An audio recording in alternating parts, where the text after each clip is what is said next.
அஸ்ஸலாமு அலைக்கும். இது ஒரு விழிப்புணர்வு பதிவு. என்னோட பேர் ஷேக் சாபிர். நான் வந்து குவைத்தில் வேலை பார்க்குறேன்.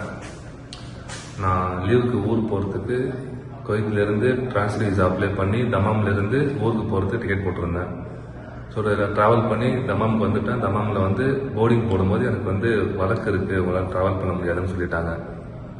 ஸோ அங்கேயே வந்து நான் சில மணி நேரம் அங்கேயே நான் செக் பண்ணி பார்த்தேன் என்ன பிரச்சனைன்னு. அங்கே எதுவுமே வேலைக்கு ஆகலை. அதுக்கப்புறம் அவங்க சொன்னாங்க நேராக ஜவாதாத் போங்க, அங்கே போய் செக் பண்ண சொல்லுங்கள், தமாம் சிட்டிக்கு போங்க. நான் அங்கே வந்துட்டேன். அதுக்கப்புறம் என்னோட நண்பர்கள் மூலயமா இந்த பிரச்சனையை வந்து தெரிவித்தேன்.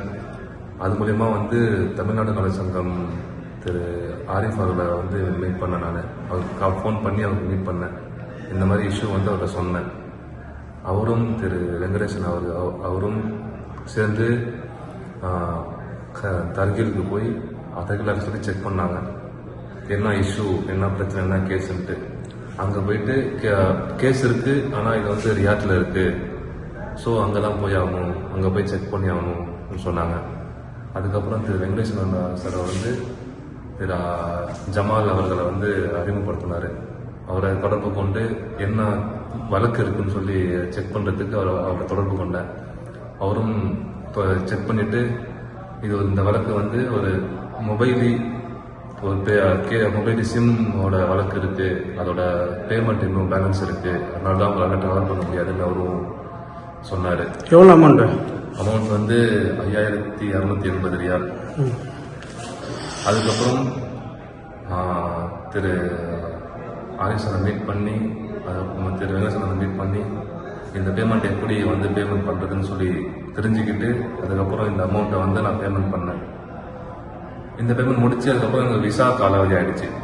விசா முடிஞ்சு போச்சு. ஏர்போர்ட் போனீங்களா? ஏர்போர்ட் போய் நான் போய் செக் பண்ணேன் என்னால் போக முடியுமான்ட்டு. ஏர்போர்ட்டில் போய் செக் பண்ணதுக்கு வந்து போக முடியாது சொல்லிட்டாங்க.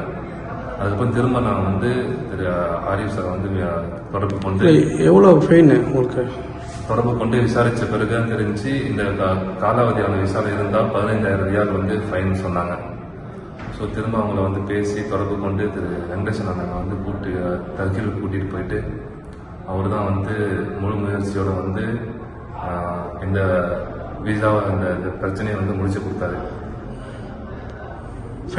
ஃபைன் தொகை இல்லாமல் ஃபைன் தொகை இல்லாமல் எனக்கு வந்து ரொம்ப சீக்கிரமாக வந்து இந்த ரொம்ப முயற்சி பண்ணி அந்த எக்ஸிட் பேப்பரை ரெடி பண்ணி கொடுத்துருக்காரு. ஃபைன் அமௌண்ட் எதுவுமே இல்லாமல் சவுதி கவர்மெண்ட்டுக்கு. ஸோ இதில் நான் தெரிஞ்சுக்கணும்னா யாருமே நீங்கள் வந்து சிம் வாங்கினாலும் ஏதோ வைஃபை வாங்கினாலும் ஒரு பேங்க் அக்கௌண்ட் வாங்கினாலும் நீங்கள் ஊருக்கு போகும்போது ஃபஸ்ட்டு செக் பண்ணிக்கோங்க. நீங்கள் வந்து க்ளோஸ் பண்ணிட்டீங்களா இல்லை வந்து அப்படியே விட்டுட்டீங்களா, இந்த எக்ஸிட் போகும்போது செக் பண்ணிக்கங்க. ஸோ நான் வந்து இங்கே 4 நாளாக வந்து இந்த இஷ்யூவில் வந்து கஷ்டப்பட்டு இருந்தேன் தங்குறதுக்கும். ஸோ ரொம்ப இஷ்யூவில் இருந்துச்சு. இது வந்து நீங்களும் வந்து முன்கூட்டியே தெரிஞ்சுக்கங்க ஊருக்கு போகிறதுக்கு முன்னாடியே. என்ன மாதிரி நீங்கள் வந்து கஷ்டப்பட தேவையில்லை.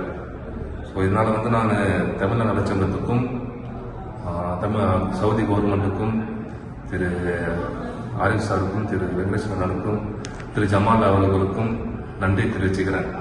அதுக்கப்புறம் நான் இங்கே வந்து எனக்கு தங்குறதுக்கு வழி இல்லாமல் இருக்கும்போது சென்னை கிச்சன் பசங்க, தமிழ் பசங்க நாகப்பட்டினம், அவங்க வந்து தங்குறதுக்கும் உணவுக்கும் நம்ம தான் ஹெல்ப் பண்ணாங்க. ஸோ நான் அவங்களுக்கு நன்றி தெரிவிச்சுக்கிறேன். அப்புறம் என்னை தொடர்பு கொண்டு தமிழ்நாடு சமஸ்தானத்தை தொடர்பு கொண்ட அனைத்து நல்லுறவுக்கும் நன்றி தெரிவிச்சுக்கிறேன். ஓகே, தமிழக அரசுக்கு நன்றி. தமிழக அரசுக்கு நன்றி, தமிழ்நாடு நலச்சங்கத்துக்கும் ரொம்ப நன்றி, சவுதி கவர்மெண்ட்டுக்கும் ரொம்ப நன்றி. ஒரு விழிப்புணர்வுக்காக அந்த பதிவு வைக்குது, வேற ஒன்றும் கிடையாது. ஃபுல் அண்ட் ஃபுல்லாக வெங்கடேஸ்வரன் ஒர்க் பண்ணியிருக்கிறாரு. Okay, thank you.